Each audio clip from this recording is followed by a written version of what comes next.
Hello, my name is Amanda Jackson, and today I'm doing a presentation on inclusion in education. This was created by myself and Dr. Tosin. Now, before we go too far into this presentation, as is good practice, we should define the term that we are using. So, inclusion is the practice of welcoming, valuing, empowering, and supporting diverse academic and social learning among students of all abilities. This is being educated together for the majority of the day. It's also based on a social justice perspective that every student's right is to fully participate in society. I'm going to repeat that a little bit right here because before we talk about inclusive schools, we're going to talk about inclusive communities. So again, inclusion is based on the social justice perspective that every student's right is to fully participate in society. It is an acceptance of differences. This picture here is of a time when I was coaching for a community organization. And there are very different abilities within this picture. It's hard to see because this isn't a film of a game. It's just a stand picture. But every student, every athlete here in this picture had a right to fully participate in the game. Everybody had a right to the same amount of playing time, regardless of how you feel about that. And that is kind of what we're talking about here with the schools, with inclusion in schools. So you don't have to look very far to know that schools are a reflection of the communities in which they are housed. Many people are quite aware of the differences between the schools that are based on the different communities. It reflects house values. So this is not anything new or something that is hidden. So what would an inclusive community then look like? And then we'll talk about the inclusive schools. So an inclusive community is where every member of that community is valued.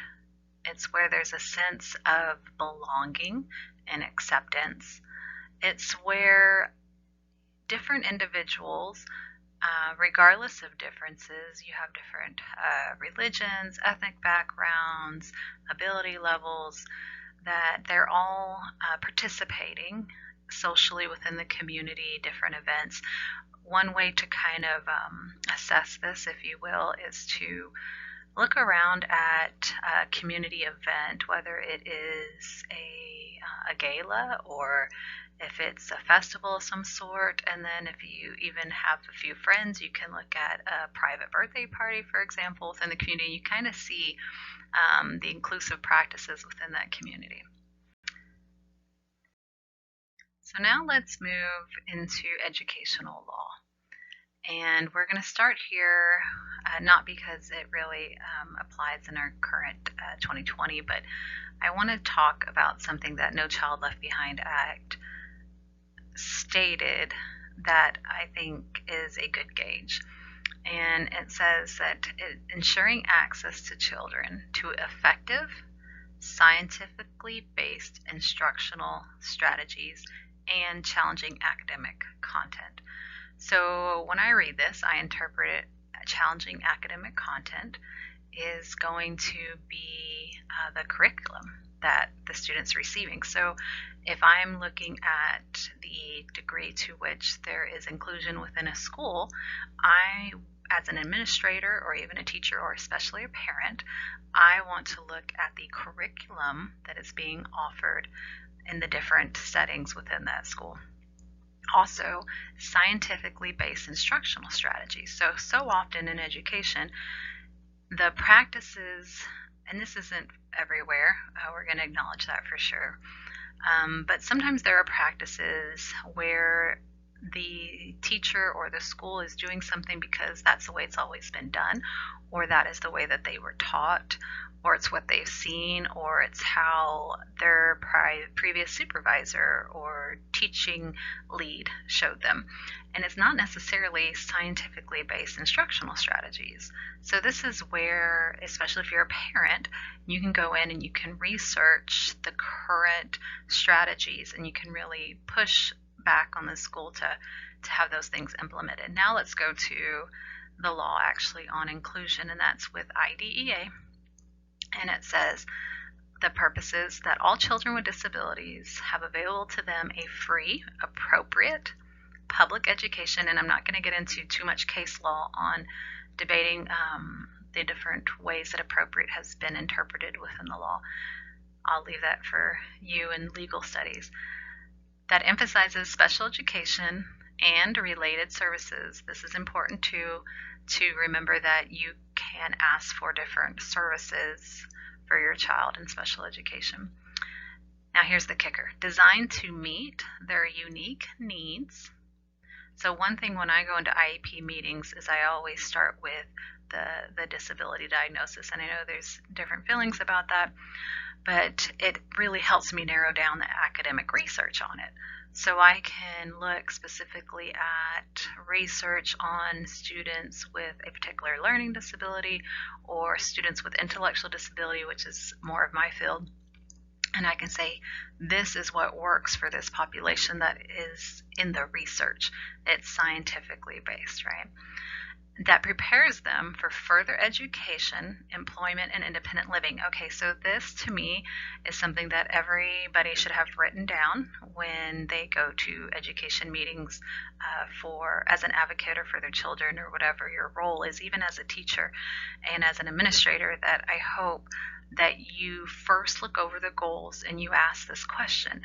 Is the placement and plan that we have in place going to help this student be prepared for post-secondary education, employment, and independent living? This is not an or statement. So we're looking to make sure that this student will have the skills necessary to live independently, to be employed, and to pursue any post-secondary training or education that he or she may need for that employment. All right, then I'm going to have to make my little picture go away for a second so we can read the rest. This is from the National Down Syndrome Society. I really liked it because it sums up what we're about to go through. So it says almost 30 years of research and experience has demonstrated that the education of children with disabilities can be made more effective by, well, I'm going to say 1, having high expectations for such children, and 2, ensuring their access to the general education curriculum in the regular classroom. So please understand that what this is saying is that there are decades of research that is showing that the education of children with disabilities, all different types of disabilities, is more effective when there are 2 things present. First is high expectations, and the second is access to that general education curriculum in the regular classroom. So let's talk about the 3 main placements that we have here in the educational landscape in the United States. There's inclusion, there's the pull-out with resource, pull-out resource that has different names, and then we have self-contained, life skills, ICAP. So these are basically the 3 different placements. So let's start first by defining what we mean with inclusion here in the educational placement. It is the regular education classroom with typically developing peers of similar age. There's a general education teacher and most likely some sort of support staff member. We'll get to a little bit of that later. That is typically through the special education department. This could be a special education teacher or a paraprofessional. Sometimes they're called aides, but there's a support person there.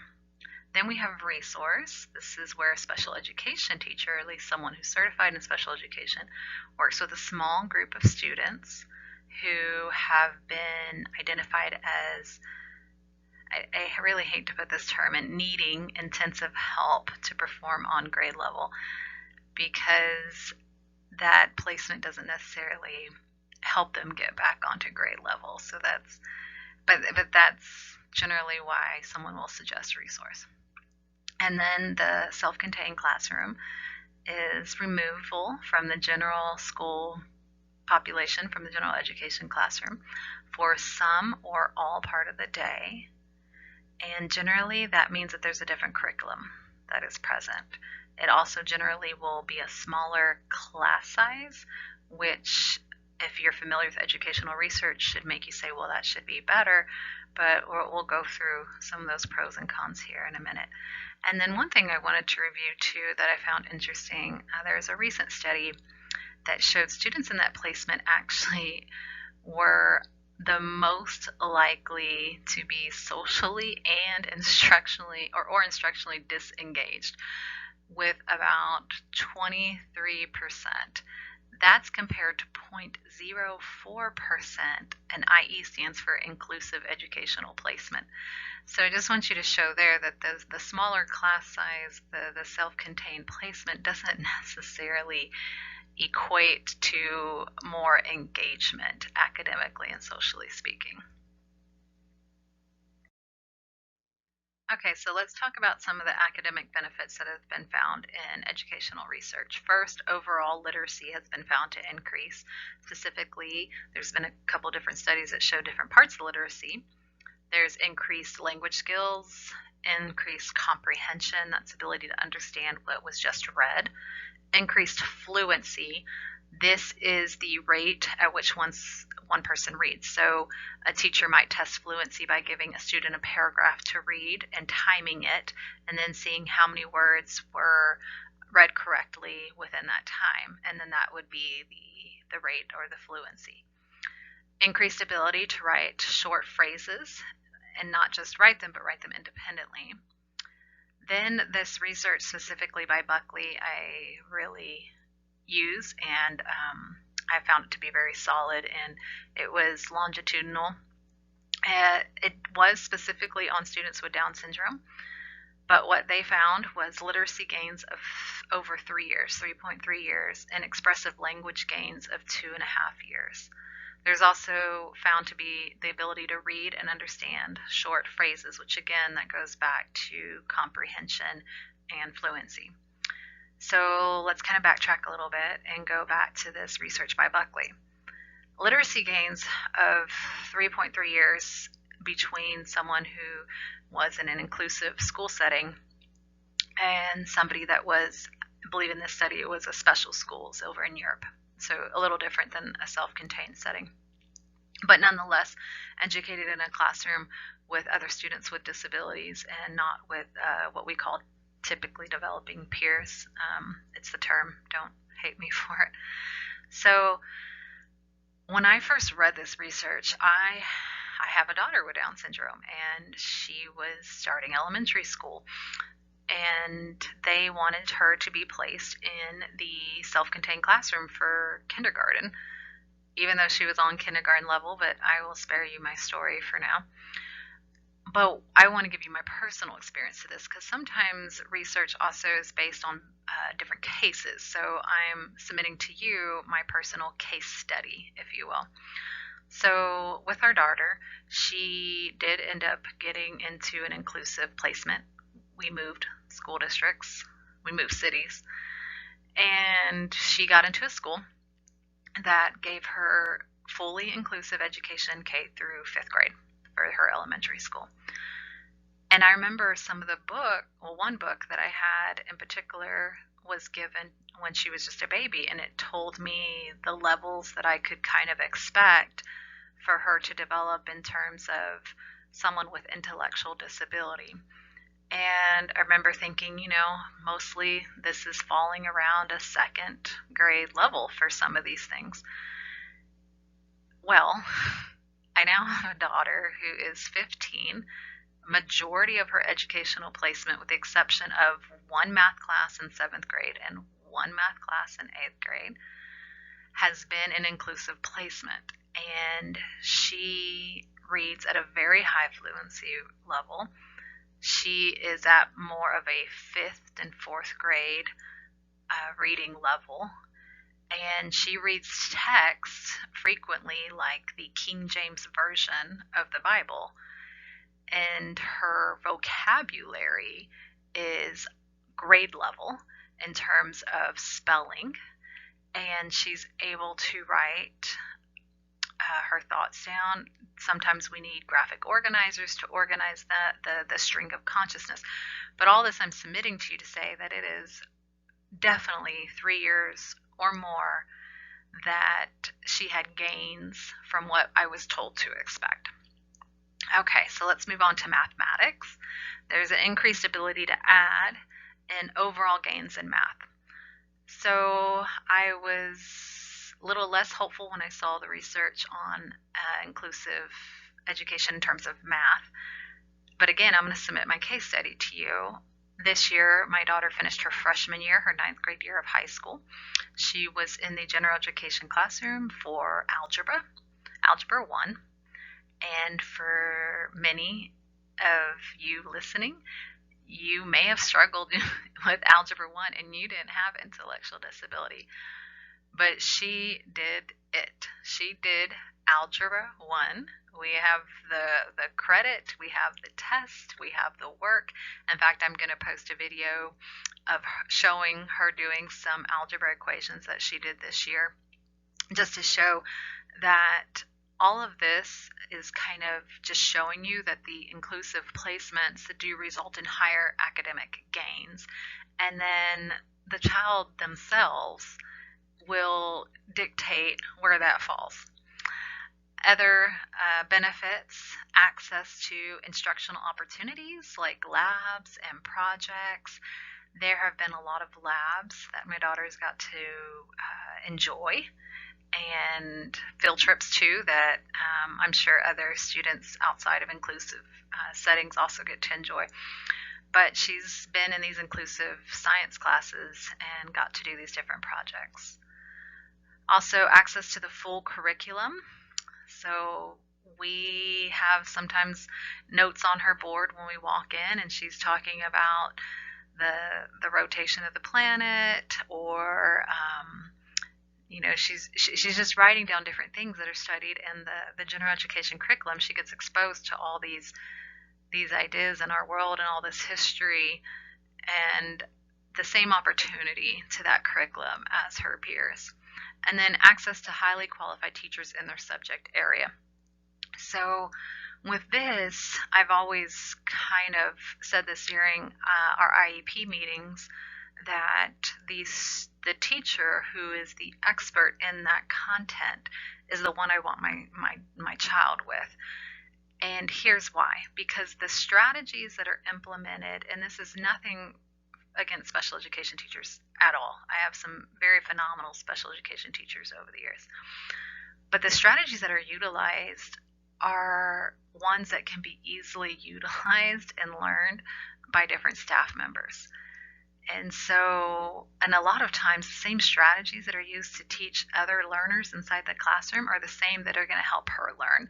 And so I'm not looking necessarily for the person who got kind of a general special education degree.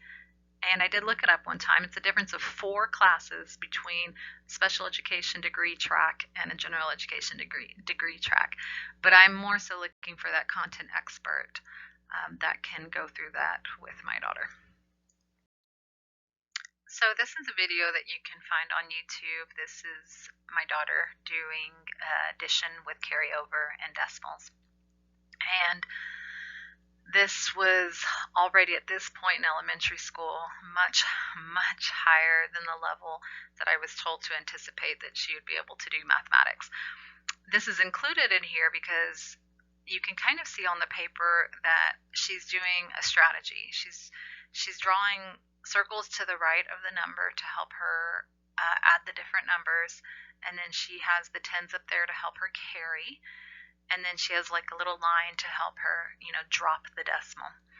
And so none of these strategies that I've just mentioned, though, are ones that are specific to only special education teachers. These are ones that any teacher can easily use and show, and that may help multiple students within that classroom. And that kind of gets into universal design, which we won't cover here, but I just wanted to show you that example. So now I'd like to go over some of the social benefits, and this is particularly important to me. My master's level training was in counseling and mental health. And one of the things that we or I tried to correct is this idea that students with Down syndrome are always happy. And in fact, there's a very high rate of depression, especially after graduation, after high school graduation. So and even without that, students during middle school and high school and that developmental period, it's a very complicated time in human development.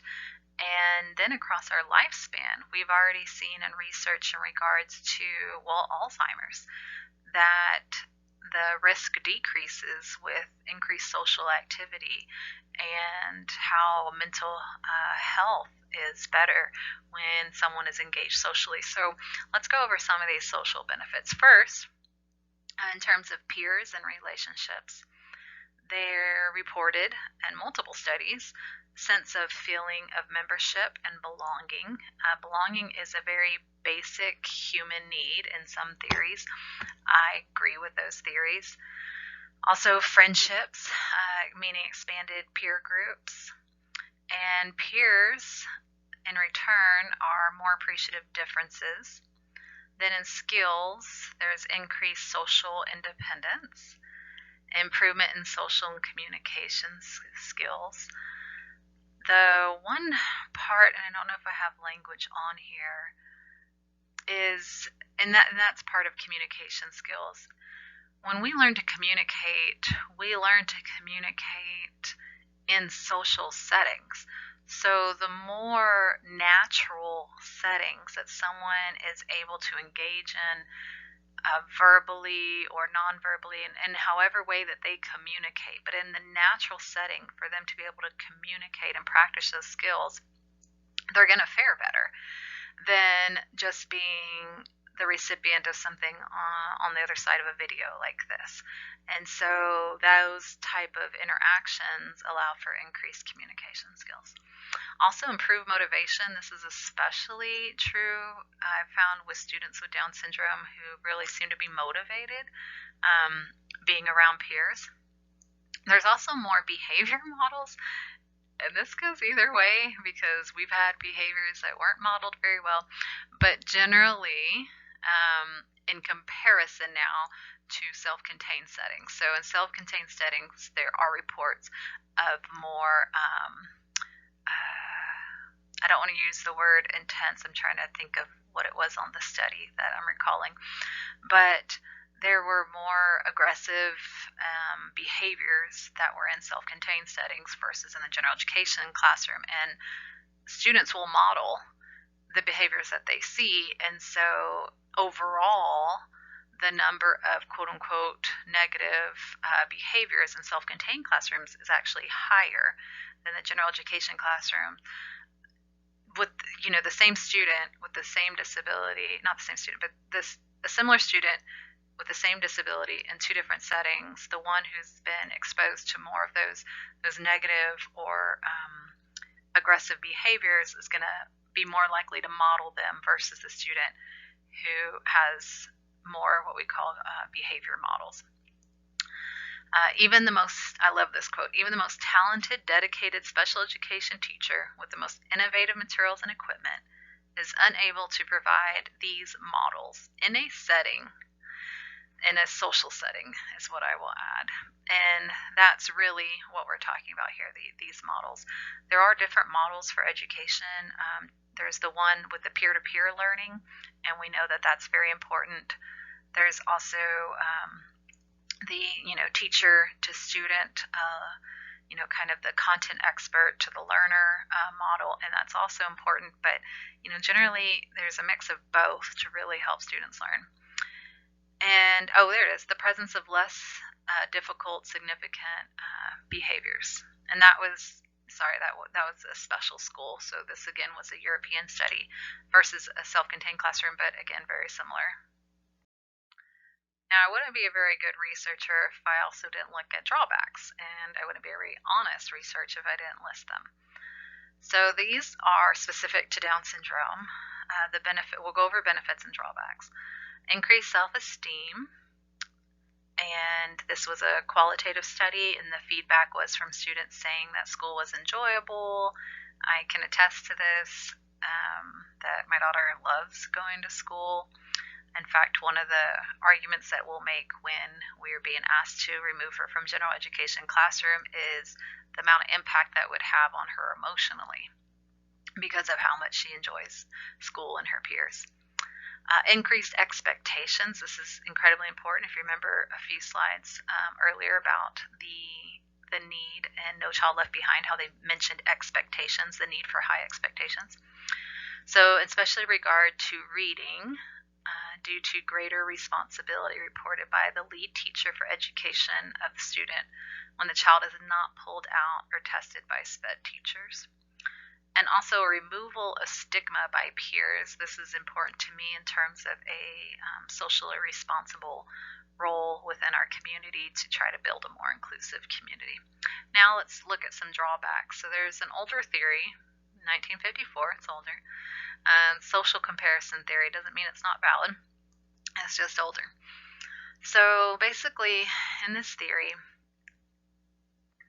self-esteem may improve when in a special class, or that's the term then, so in a self-contained class. Lowest self-esteem in students having difficulty in not receiving adequate support. What this means is, let's say there is a student who is in a general education classroom, they have a disability, they look around and they are really struggling compared to their peers. They see their peers doing quality work, turning it in on time, and they're sitting there and they're really struggling and they're not getting the support they need to be successful.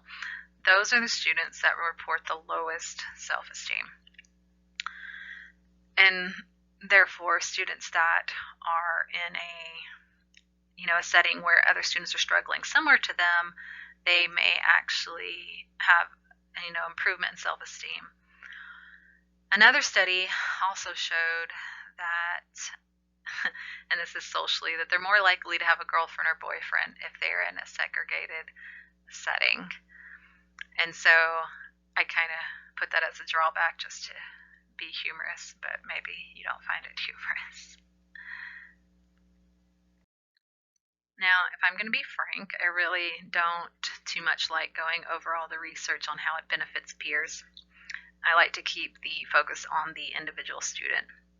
However, in the research, there is research showing the benefit of inclusive placement of students with disabilities in the general education for their, again, typically developing peers. So, what are some of these benefits that they found in the research? Peers are more appreciative of differences overall, differences of all kinds.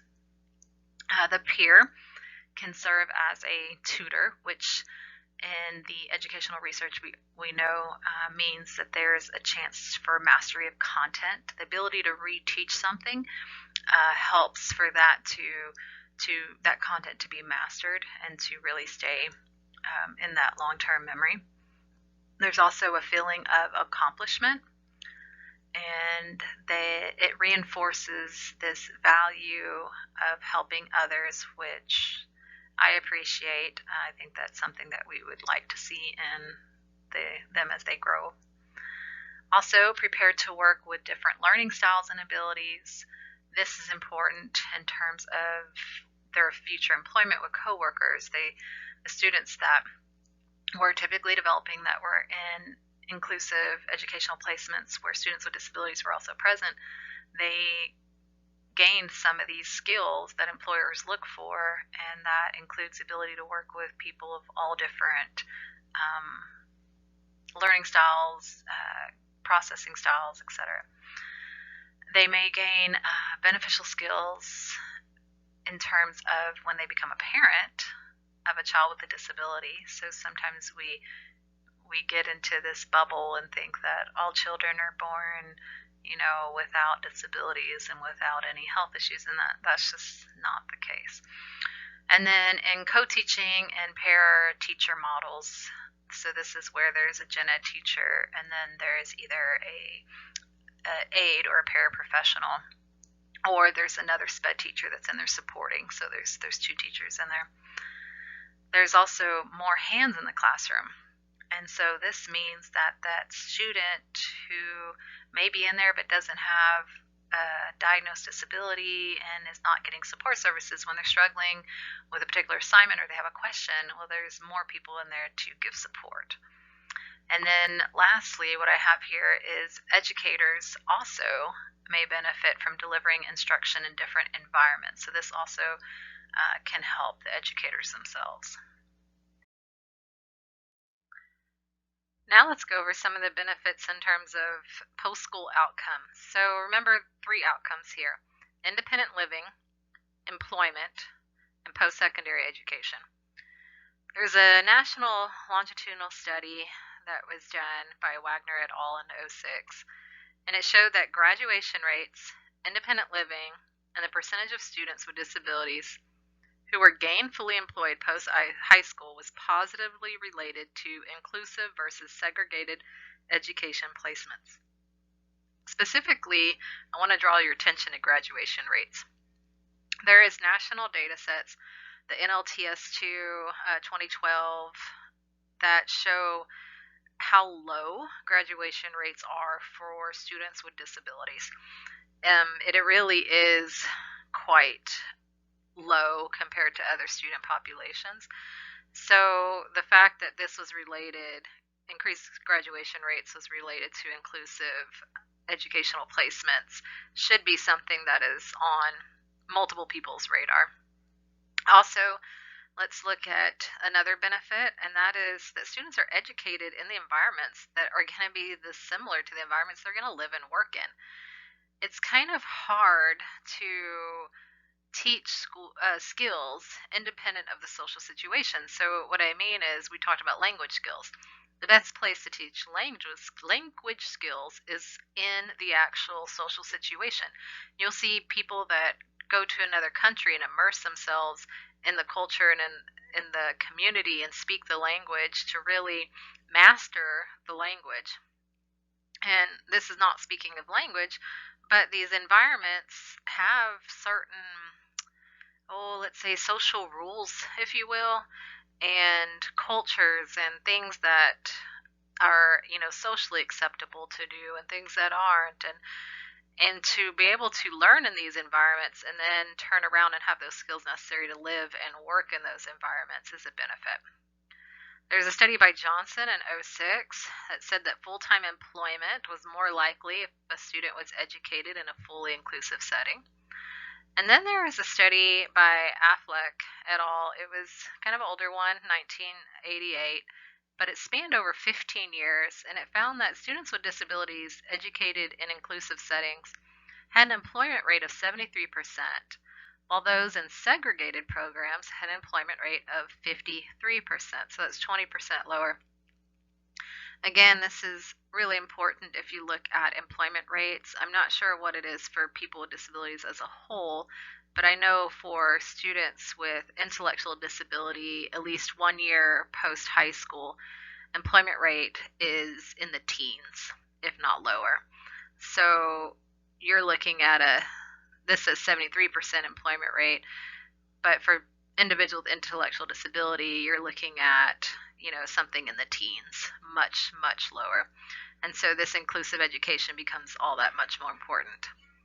Also, there's less dependence on human service systems and natural supports. And then I also want to draw your attention to thinkcollege.net. On that website, you will be able to find a list of different college programs that serve students with intellectual and developmental disabilities. There's also quite a few publications on there that will give different information on results, and these results show that students with intellectual disability have higher rates of employment, higher rates of paid employment, and in meaningful employment related to fields of their interest when they engage in post-secondary education. So kind of winding this all the way back, we want the high graduation rates and for students to be able to live independently and to know how to work in these environments that are similar to the environments, right, that they were experiencing in school in an inclusive setting, and that going to post secondary education will increase employment and meaningful employment. So, if there's decades of supportive research showing the benefits of inclusive education, why is it still not being practiced? Well, there's lots of reasons why. One of them is ableism. Another one is just blatant prejudice. Then there's also just the misinformation that gets passed down and just gets believed as fact when it's not actually based on empirical evidence. There's also these other factors, such as a teacher may believe that the activity will be of little benefit to the individual, meaning they kind of discount the ability of the individual to understand the activity or to really gain what the teacher thinks should be gained from that. And that's very important to differentiate because an activity doesn't necessarily have to end with the same result as the student that's sitting over to the side of the teacher. But what a student gains from activity can be different for each student. Also, a teacher may conclude that the student cannot participate in a typical way, and since they can't engage in a typical way, there's no effort made to have the student participate either in the way that the student is able or to just adapt the activity in the first place. There's also low expectations by staff, teachers, administrators. Some of the most successful experiences we've had have been with teachers who did not have low expectations. When they had high expectations, the performance of our daughter was significantly higher from what we could see and what the work that she was doing.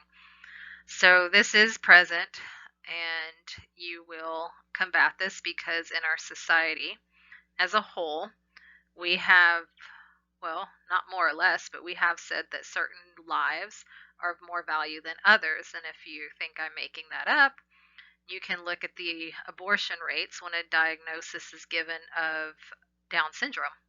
And you will see that it's on the upwards of 50, 55%, all the way up to about 97%, depending on the area. So, in essence, we're saying that the child with intellectual disability, since Down syndrome is related with intellectual disability, that life is not worth living.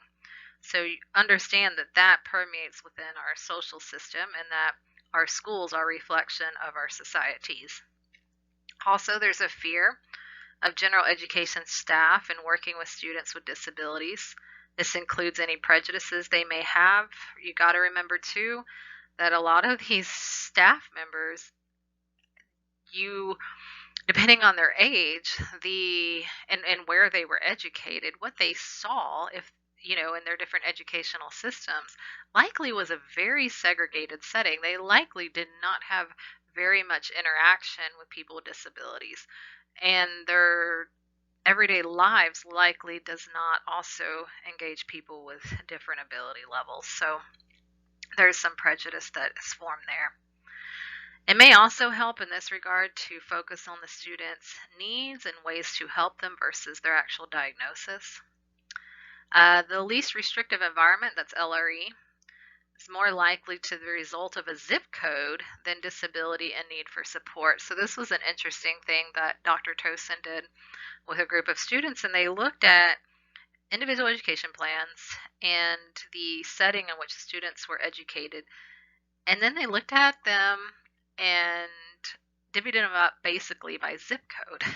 And what they found is that inclusion or lack thereof was most determined by the zip code, meaning it's the practice within the community, which goes back to our inclusive communities, more so than the actual student's needs.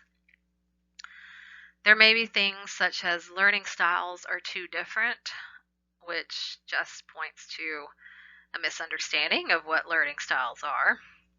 And then also a general education teacher may say, I do not have the expertise of a special education teacher, and sometimes educating them on the difference in their degree, the degree that they got versus the degree the special education teacher got, really won't be helpful because the behind that kind of statement is a sense of fear.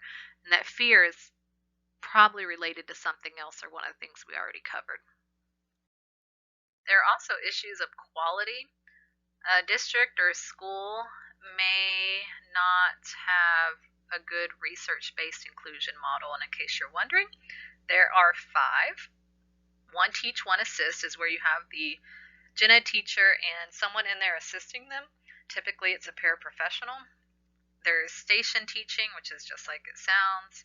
Parallel teaching, where you have the 2 teachers in there and they're teaching kind of not necessarily at the same time, but in unison with one another. There's alternative teaching, and then there's team teaching or co-teaching. This is kind of my preferred model. And it's where you have both the gen ed teacher and the special ed teacher in the classroom at the same time working together. My husband actually is a school teacher, and he engaged in this kind of model and really enjoyed it himself. He was the general ed teacher, and he worked with a special ed teacher to help different students, and it worked really well. There may also be a lack of proper support. This could be financial, but it also could be a part of the school's culture. And the school's culture is going to be very directed by the principal, and it's going to also be directed by the district in which you live. I have mentioned earlier that we moved school districts, not just schools, so that our daughter could have an inclusive educational placement. But we also have worked with different principals, and we have been fortunate to have principals that were on board, and they created a brand new culture within the school that was very different from the culture that preceded it. And we were very blessed in that regard. Also, there may be a lack of adequate communication between the parents, the teachers, and other professionals, and this is where you can really work to communicate with the staff and to provide information and to give them support. So this I call, what does it look like? For many, especially those in training, this may be a very foreign idea. And so what does inclusion look like within a school? It's where the students are in the general education classroom with their peers of the same age. You have a gen ed teacher that will probably have a specialized support teacher assigned to the class. There will be collaboration with other professionals as well as teachers to help include the student in a responsible way. And this is key. The student belongs to the general education teacher. I've had experience where this has occurred and where this has not. And some of the more difficult situations one situation I'm thinking of in particular was where the gen ed teacher really did not take responsibility for the education of her child and did not feel like this child, our child, belonged, to her. She was trying to pass it on to the special ed teacher instead of treating our daughter like the other students in the classroom, which she definitely took responsibility for.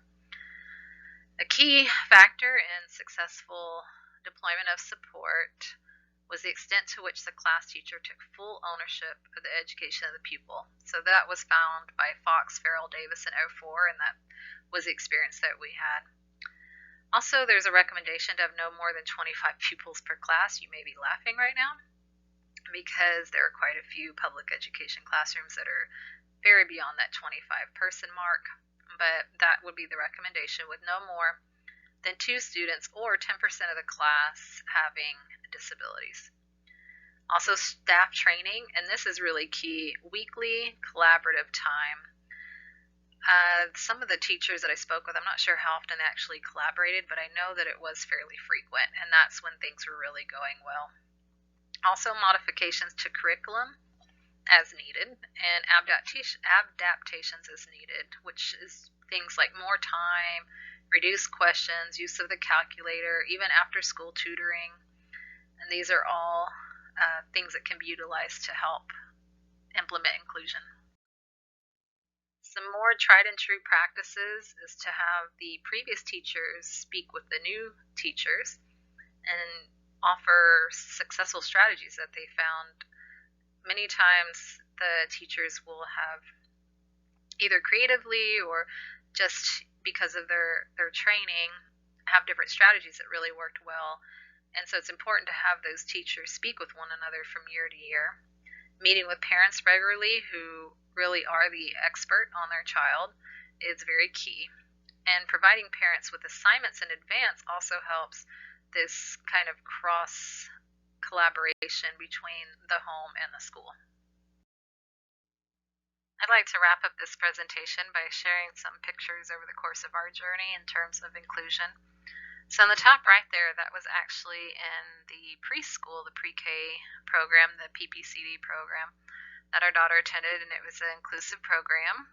There were 3 helping teachers, 1 classroom teacher, about 20 students, and about 4 or 5 of those students had a disability. So you're looking at about 25% of the classroom that had a disability plus 4 staff members.